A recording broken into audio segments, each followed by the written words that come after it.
All right, Eric, No, you're we, up. we we all love the Lions story. That's awesome what they're doing over there. But Thursday, best bets. It's about fantasy football on this show. It's about making money. And my best bet for this Thursday's game is Scary Terry to be over 75 receiving yards plus 130 is the money. He's done that three out of the last four games. He is the number one option, receiving option for his quarterback, and I see him looking his way often in this game, and I see him hitting potentially over 100 yards. But if you take the all to 75, good payout at 130. I'll take the bet. I'll make the bet. Marcus, what was your best bet this Thursday? Yeah, for me, it's something I've actually been hitting the last couple of weeks. Jalen Hurts, anytime touchdown, plus 100. I believe the odds have actually now shifted to where there's juice on this, but when I got it in, it was still plus money. Jalen Hurts has 8 rushing touchdowns in his last 4 games, uh, probably to the demise of many Saquon Barkley owners. Uh, you thought maybe, oh, Barkley's in there. That's going to take away Hurts's tush push. They're going to get Barkley the ball. Nope. Just going to keep on doing it. Hurts is on pace to, I think, set his new or to set a new high for rushing touchdowns in a season, probably from last year. Uh, I just I see it happening again. They're at home. This game should be pretty high scoring, I think, and inevitably Philadelphia is going to have probably a handful of plays inside the 2, inside the 1 at the goal line, and we know what's going to happen. And I just think it's inevitable that Hurts ends up in the end zone again. So when I got it at plus 100, I loved it. That's my best bet. The only thing that's concerning about that Jalen Hurts anytime touchdown bet is that AJ Brown might not let the Eagles get in the red zone. He might just be scoring from like 30 yards out. Last year in 2 matchups against the Commanders, AJ Brown had over 300 yards receiving and 4 touchdowns. Wide receiver one's going up against the Commanders has been a weak spot for a year and a half now. That's part of the big reason why they traded to get Marshawn Lattimore. I think he's going to make a huge difference, but he's not playing tomorrow night, so it's going to be, another AJ Brown night. So 120 or more yards at plus 300. You only need to hit this bet 25% of the time for it to be a good bet. I really like this one. Tyler, I see you browsing FanDuel or DraftKings. I can't actually see the screen, but we're just curious. Do you have anything you want to add to the best bets? Sorry, boys. While you were talking about Thursday night football and parlays, I accidentally bet $20 on the Bears to beat the Packers this Sunday. So Hey, we'll that's give the you a best I little could I do. love it. That's the best I could do. Best So bet. let's hope it happens, boys. Don't tell my partner. My partner. Okay, moving on to the crystal ball bust alerts of the week. Eric, I believe you have something for us. Yeah, I mean, the crystal ball bust of the week, I'm going to take the Miami receiving core. Tyreek Hill, Jalen Waddle. They're going up against a defense that's fifth best against receivers, and I don't think they're going to need the receivers in this game. I think they're going to be able to run away pretty easy with this, and they probably won't even have to try most of the second half going up against the Las Vegas Raiders. I think it might be the Devon A-Chain show. I might think we might going to see some Wright and maybe some Mostert in this game, and they probably can win this game pretty easily. It is the NFL, but I don't see them needing a lot of receivers this week. So those are my bust of the week. Players I want to avoid, Confirming, especially confirming, Eric, your bust of the week are Tyreek Hill and Jalen Waddle. yes. If you have other options out there, and I've started other streamers over Jalen Waddle and Tyreek Hill this week in my fantasy leagues. I just don't see him having a great week, and I don't see him needing him in the second half. Can I ask a question? Who are you Yes. starting over Tyreek Hill? Just out of curiosity. I've got some leagues where I'm fairly deep at receiver. So uh, the Sorry receiver to put you on the for spot. Seattle, the receiver for Seattle, JSN or Metcalf. nope, Metcalf. So Metcalf's the guy I put in actually just before this. I benched Waddle and put in Metcalf. And I can't tell you every league. I don't have everything memorized. There's too many leagues, but Yeah, I sure. know I've put both those receivers on the bench, in especially dynasty leagues where sometimes you got 5 or 6 really good receivers. I just don't feel very comfortable in that league. Now, in most seasonal leagues, maybe you got to roll with Tyreek Hill because you don't have anything better. You're not playing Josh Downs. So, what are you drinking over there, Tyler? Nothing. Just having a water. Staying hydrated. It's gone now. All right, I get it. Yeah, Tyreek Hill there's and a Waddle, fast we're busting. drink. Okay, what are we busting with there, Zach? We are busting on Josh Downs. He is the number 24 ranked wide receiver on ESPN.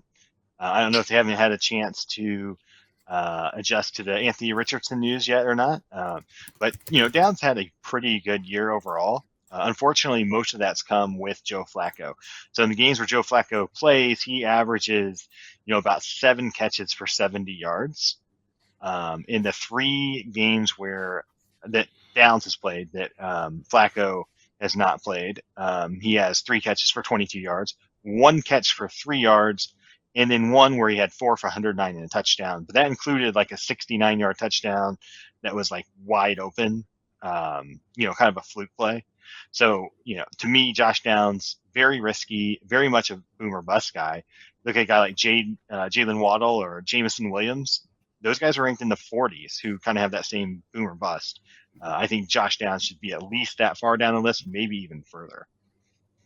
And some of that might have to do with them not having Anthony Richardson as a starter yet. Maybe they haven't fully changed everything. Because I do agree with that. When we were picking bust, I was going to say Josh Downs and the whole receiving core of the Colts, but you beat me to it, Zach. You got it. What about Alec Pierce, though? I think I kind of do like a little bit of Alec Pierce. I mean, he's got a shot at a 70-yard touchdown. If any Or of the Colts there's like a receivers, 10% chance he has like a 70-yard touchdown and a 90% chance he does absolutely nothing. So how do you want to play that? Marcus, who do you hate? Who do you hate this week? Yeah, I don't know. Well, sure. My bust this week is going to be James Cook for Buffalo. Here's the running backs that the Chiefs have played this year: Bijan Robinson, Derrick Henry, Alvin Kamara. They've also played guys like Jordan Mason when McCaffrey was out, J.K. Dobbins, Rashad White, all usable fantasy running backs that have been pretty good this year. They haven't given up more than 13 points to any of those running backs all season long. I don't see that changing with James Cook. Even at home, Chiefs are just great against the run. If they're going to be doing anything, it'll be passing the ball and maybe Josh Allen doing some stuff with his legs. It seems like they've really wanted to introduce Ray Davis into the mix. James Cook's going to have to somehow get into the end zone to have a usable day. I know with injuries, bye weeks, things like that, you're probably not going to bench him. But, if you happen to just go RB heavy, have a team where you got, say, a Bijan Robinson and a Devon Achane, and, you also took maybe Kenneth Walker and Cook could wrap around, started RB heavy. I'd start all of those guys over Cook with confidence this week. I just don't see it happening. Like I said, when you shut down all those great running backs that the Chiefs have, James Cook's just going to have to get lucky to get there, and I don't see it happening. And moving on to our crystal ball breakout players. I think Eric has one for us. I think it's sorry for the typo. We swapped it around, but I think we got it now. Yeah, it's Khalil Shakir. Marcus doesn't like the running back. I like the receiver. He's over 50 yards and at least 7 targets in 100% of the last 4 games. He is the number 1 option for that receiving game. I am a little sad about that because I was a little high on Dalton Kincaid at the beginning of the year, and that just has not come to fruition. Khalil Shakir, Zach, I know you've liked him in the past. Do you still like him? Is he still a pick for you, or who you got? I love Khalil Shakir, breakout? and you're even leaving out some important information where the only dip in his production this year, there was like a 2 or 3 game stretch where he was injured. So he got injured 1 game, then he missed the next one, and then he came back and wasn't 100% and wasn't very good that game. Then that 4 game stretch of consistency happened again. So he's basically, other than the that 3 injury game span, he's been a reliable option all season long. So I definitely love the Shakir call. I think Marcus is going to tell us who his pick is next, not me. We can switch it up. We're not forced to go that order. Oh, We got it thought now. All right. No, it's coming to Marcus. We can wrap around. Okay. I'm ready. All right. So mine's going to be Cedric Tillman. Before the bye, I'm pretty sure that Tillman had scored 18 plus fantasy points in 3 straight games, and he plays for the Cleveland Browns. So that's like somebody else scoring maybe 50 points a game. And he should continue to do that this week. The Saints just traded away Lattimore, as Zach said earlier. They've allowed the 4th most receiving yards per game to wideouts this year. And we have a little bit of a revenge narrative with Winston going to play the Saints in New Orleans. I think Winston's going to be throwing for 250, 300 plus yards. A lot of that's going to be going to Tillman.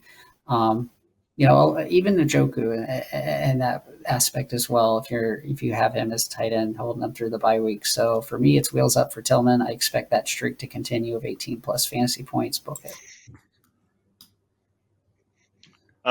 So are we sure we don't want to let Tyler go now?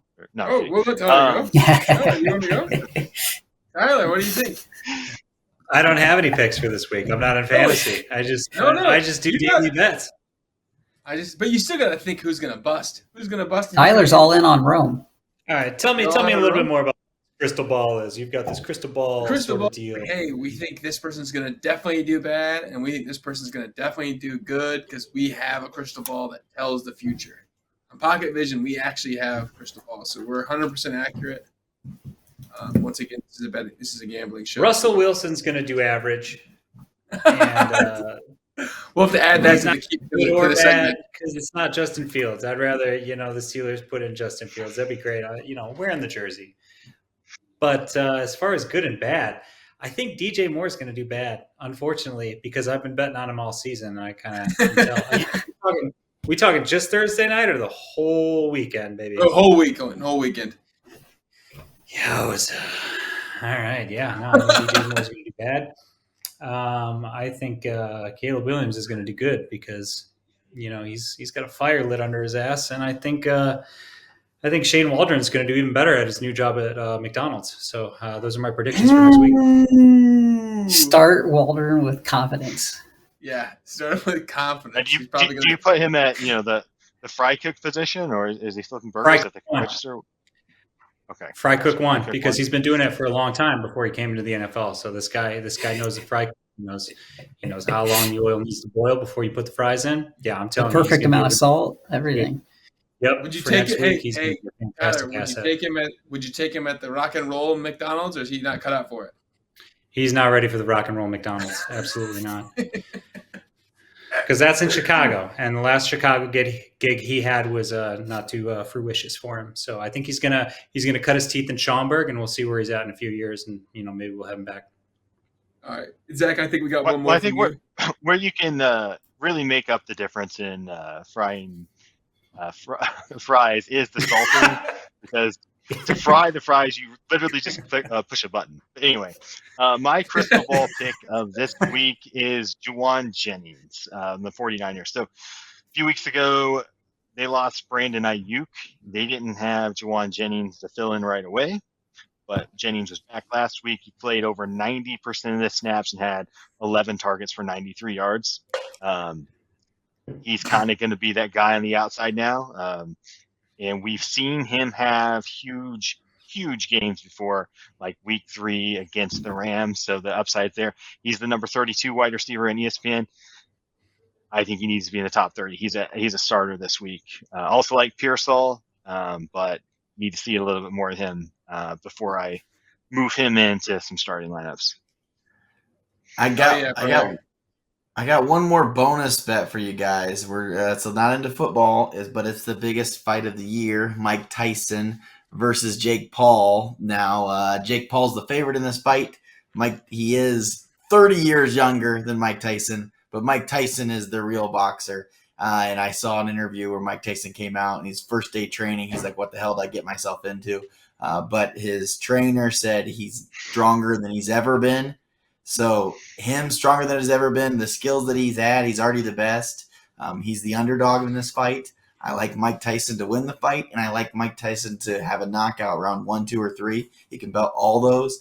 You got plus 1,800, plus 2,000 odds if you take those kind of odds on his knockout early. So I think if Paul wins, it pushes the distance, and Paul pushed the distance with other fighters that weren't even boxers. This guy is a boxer, so I like Mike Tyson in this fight.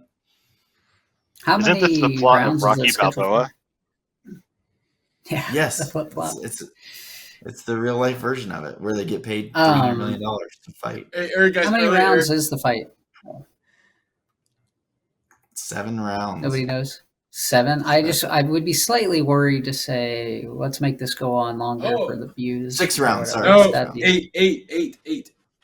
8, 6, 7, 8 rounds, 32. It doesn't No, I matter. got it right I would here. only be I mean, here, 8 2-minute rounds. 8 14 ounce 2-minute bucks. rounds. I would only be a little worried to say like, do they want to drag it on for views because it's on Netflix? But maybe that doesn't matter. You Yeah, gentlemen maybe it's remember the all a Pacquiao scam. It's Mayweather all a fight? scam in the first place. What'd you say, Tyler? Yeah. I mean, I said, do you guys remember the Pacquiao Mayweather fight where, I don't know, it went all the way, 8 rounds, and it was the most boring fight I've ever seen in my life. Like, I see better fights on the Brown line, this morning, and these guys made so niche. much money off of making nothing happen. So that's my prediction for this Jake Paul, Logan Paul, whoever Paul this is, with Tyson. They're just going to drag it out. They're going to sell advertisement. They're both going to get a payout. It's going to be a very uneventful fight. So And who's going to win it? Needless to say, I took Tyson. Needless Go to in the say, I took distance. Tyson. It's go in the distance, and you got Tyson. That is You taking- plus You taking Tyson 1,000 odds. KO or Tyson victory, Tyler? He says goes the I distance. took a Tyson victory. I didn't take TKO versus decision. I took Tyson victory. And I think I got Tyson, plus Tyson 300. round 8 is plus 5,000. Might as well put the mortgage on I it, don't have Tyler. money for plus 5,000, Eric. Jesus. Guys, before the show today, Eric calls me up and he's like, I was gonna do AR for my rant and rave, but he started using as a headline. So, like, can we talk about the fight? And I was like, The biggest fight of the year. I was like, but the show's In about multiple years. the show's about fantasy football and sports and football. And he goes, yeah. He goes, but the fight's like really serious. And I was like, well, I guess if you want, your rant rave could be that football is boring and people should be watching the fight, but that kind of really kills our show. Anyways, No, I mean, it's Is a the big fight It's a during big football? fight. Is it No, it's a Saturday Friday night? night. Good morning. here we go, man. Friday Look, night, we got even this- better. We got Friday night On Netflix. action Heights, Texas, and Netflix. Guys, is this the first fight on Netflix? That's pretty weird, right? That's pretty wild. We have Netflix. Definitely new. My girlfriend might watch it with me. And, we'll be like selling sunset, boxing, it'll be a Well, I'm good gonna night. watch it. Yeah. I'm watching it. I sent Oh, my so wife you guys on are a- interested in it. You girls' just don't date. want to talk about it on the show. Well, we You can should've talk let about it me. on the She show, want to but talk it about can't be football because she's a Chiefs fan, and I don't want to bring that up. But Ooh. yes, we will be probably watching it together. Well, I think we had a great show. Tyler, do you want to do the honors and sign us off? Just tell everyone to like, comment, subscribe. You can do it. Sure. Thanks everybody for watching. Like, comment, subscribe. Share the link with your grandma via email. And thank you so much. But on a real note, thank you guys for having me. I appreciate you. No, thanks, Tyler. Let's go, baby. Great on the Thanks, show, Tyler. everybody. Everybody. See you next week.